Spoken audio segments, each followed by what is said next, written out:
آئیے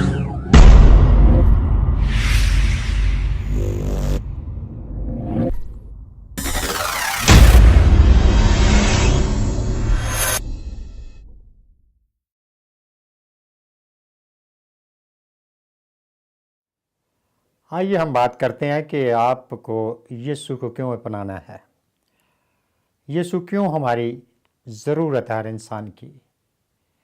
اس کے متعلق میں آپ کو بتانا چاہتا ہوں کہ یسوع آپ کا بنانے والا ہے، میرا بنانے والا ہے۔ اسی لیے یسوع سب طرح کے کام کرنے کی قوت اور قدرت رکھتا۔ اگر ہم میں کوئی ڈسیبلٹی یا ہم میں ایسی لیاقت یا خوبی نہیں تو یسوع کر سکتا ہے۔ اس لیے یسوع کی سب کو ضرورت ہے کہ وہ بگڑوں کو ٹھیک کر لیتا ہے، وہ بیماروں کو شفا دے دیتا ہے، وہ اندھوں کی آنکھیں کھول لیتا ہے، اور وہ گناہ معاف کر کے ہمیں پاک صاف بھی کر لیتا ہے۔ یہ یسوع کا کام، اور اس لیے یسوع جو ہے ہر انسان کی ضرورت ہے۔ یسوع مسیح نے اپنے خدا ہونے کا ذکر ایک یا دو بار کیا ہے انجیل مقدس میں، لیکن اس سے پیشتر کے یسایہ نبی ان سے 700 سال پہلے یہ پیشن گوئی دیتے ہیں ان کے پیدا ہونے سے پہلے کہ وہ عجیب ہے، مشیر ہے، خدائے قادر ہے، ابدیت کا باپ اور سلامتی کا شہزادہ ہے، اور وہ ابا تک کا بادشاہ ہے، یا سلطنت اس کے کندھے پر ہوگی جس کا اختتام نہیں ہے۔ تو پھر انجیل مقدس میں جب یسوع مسیح آگے ہیں تو اتنی بڑی نجات جو ہے، جس کے لیے فرشتوں نے یہ کہا ہے کہ تمہارا منجی آ گیا، نجات دینے والا آ گیا بیت لحم میں، تو منجی صرف خدا ہو سکتا ہے، رہائی دینے والا صرف خدا ہو سکتا ہے، کیونکہ رہائی اور خلاصی جو ہے گناہوں سے اور موت سے کوئی نہیں دے سکتا۔ پھر رسولوں نے ایک دفعہ سوال کیا، فلپ یہ کہتا ہے کہ ہمیں باپ کو دکھا تو ہمارے لیے یہی کافی ہے۔ تو یسوع نے کہا اتنی دیر تک میں تمہارے ساتھ ہوں، تم نے ابھی تک نہیں جانا کہ جس نے مجھے دیکھا اس نے باپ کو دیکھا ہے۔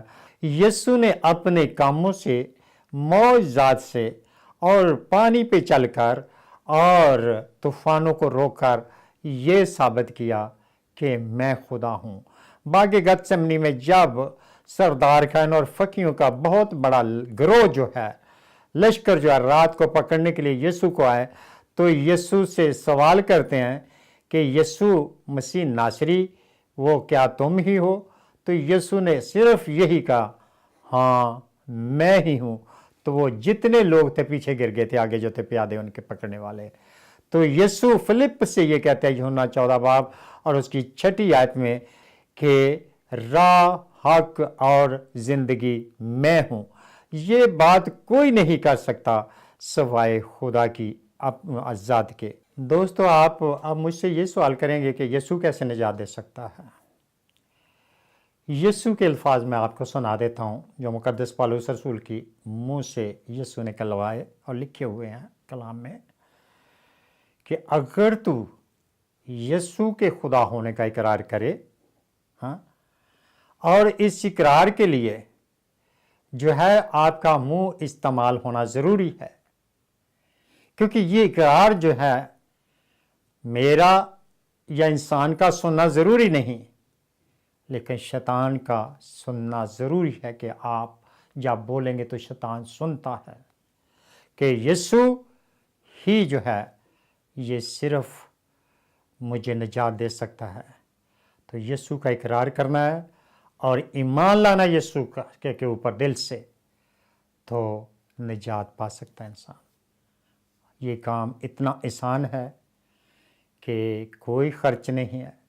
اگر یسوع نہ کرے آپ کے ساتھ، آپ محسوس نہ کریں، تو آپ جہاں پر ہیں وہیں رہ سکتے ہیں۔ ایک اور بات میں اس کے ساتھ نجات کے تعلق سے ایڈ کروں گا کہ بنانے والے کے ہاتھ میں اس کی کاراگری، اس کی چیز، اس کی صنعت جو ہے ٹھیک رہتی ہے، کیونکہ اس نے بنایا، اسے پتہ ہے کہ کہاں پر اس کا فالٹ اور ڈیفیکٹ ہے، کہاں پر اس سے کہ جو ہے وہ چیزیں جو ہے اسے نقصان پہنچا ہے۔ تو اب تبدیلی کی ضرورت ہے۔ یسوع کے بغیر کوئی ٹھیک نہیں کر سکے گا ہمیں،